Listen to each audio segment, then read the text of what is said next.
C'est-à-dire qu'un jour, votre frère vous a appris qu'il était atteint d'une leucémie. C'est-à-dire qu'il m'a appelé pour me dire, j'ai une prise de sang, j'ai 40 000 globules blancs, qu'est-ce que c'est?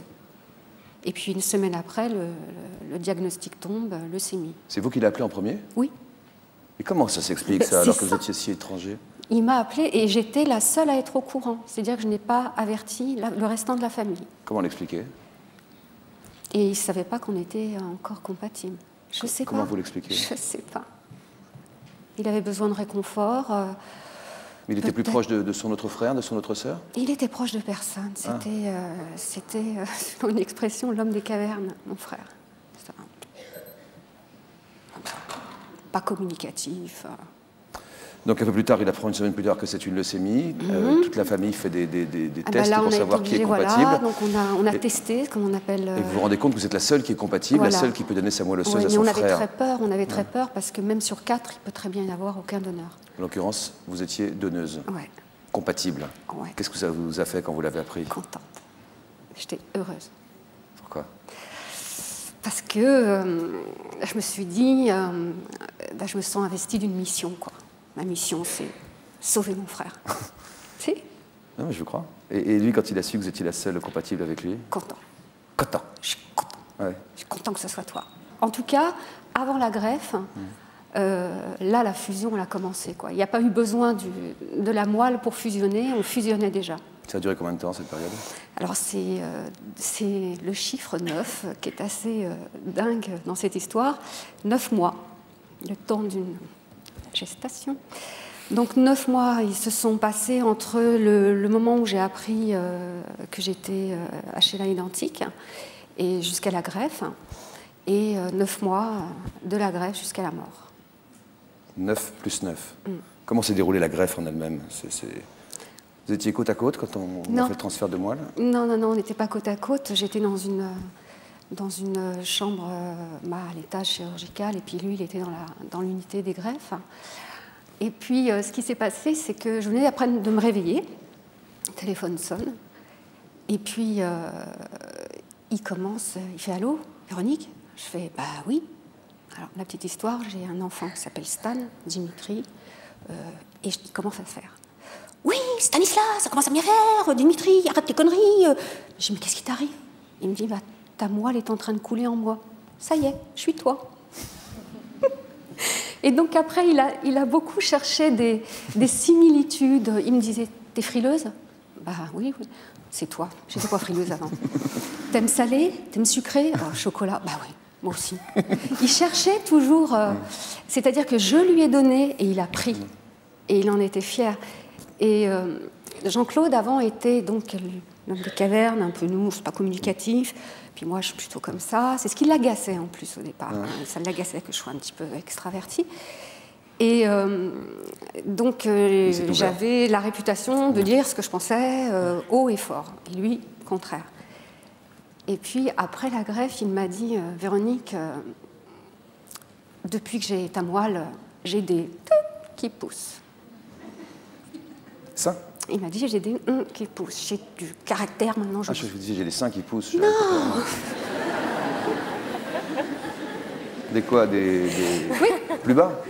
Ah, d'accord. C'est-à-dire qu'il se sentait un tempérament, caractère plus fort, et il disait « Oui, maintenant, je suis comme toi.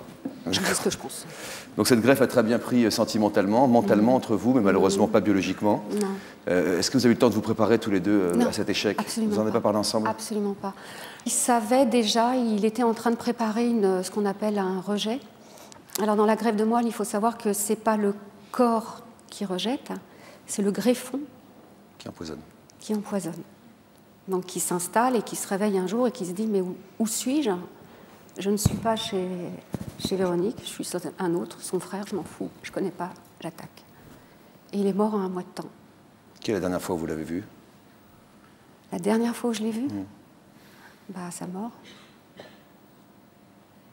Et vous vous rendiez compte qu'il allait disparaître? Non, je refusais totalement. Et un jour, on était tous les deux dans la chambre, donc moi je me sentais déjà très mal. Je ne lui disais pas parce que je ne voulais surtout pas montrer. Et il était déjà, il allait re-rentrer dans une nouvelle chambre stérile. Il m'a pris la main et il m'a dit « T'inquiète pas, c'est pas de ta faute. » Et là, vous compreniez ce qui allait se passer? Bah, là, je lui ai dit, mais comment tu peux dire ça Parce que j'étais... Il me dit, mais il n'y a qu'à te voir, quoi. Il n'y a qu'à te voir. Il n'y a qu'à te voir. C'est-à-dire que je le portais.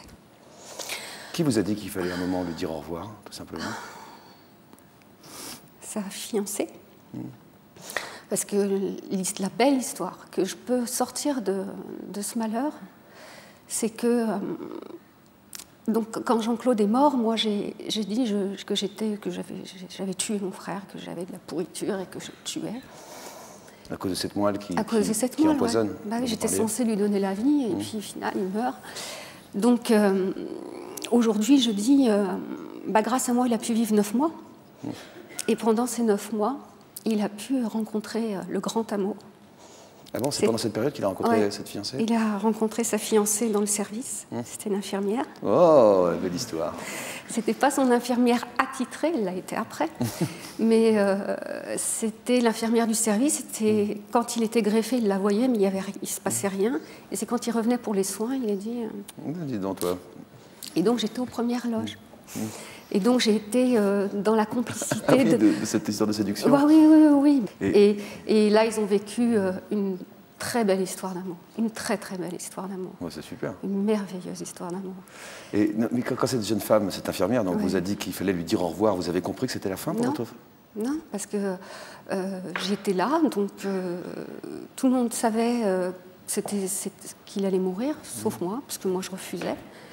Et Sophie me dit, bon, il faut que tu lui dises au revoir. Alors je dis, non, écoute, il n'y a pas de problème, je suis là jusqu'à 6h du mat, il était 11h à peu près. Elle me dit, non, il faut lui dire au revoir. Mais je dis, non, écoute Sophie, je te dis que, non, Véro, au revoir. Et là, je lui dis, non. Là, j'ai compris. J'ai dit, non, je ne peux pas faire ça. Je lui ai dit, c'est de ma faute, tu vas être malheureuse, c'est de ma faute. C'est moi qui l'ai tué. Elle m'a dit non.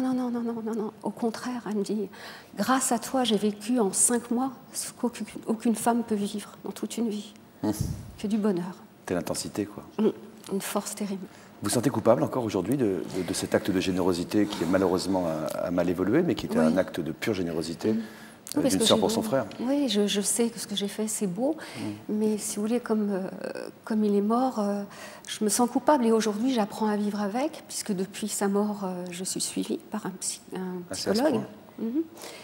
Et donc, aujourd'hui, je dis qu'il a vécu 9 mois, et son sursis, c'était ça, quoi. C'était l'amour. Parce que c'est pas donné à tout le monde de rencontrer ça. Et la découverte de sa sœur. Je n'y avais même pas pensé. Vous n'y avez même pas pensé? C'est le cas pourtant. Je n'y avais même pas pensé.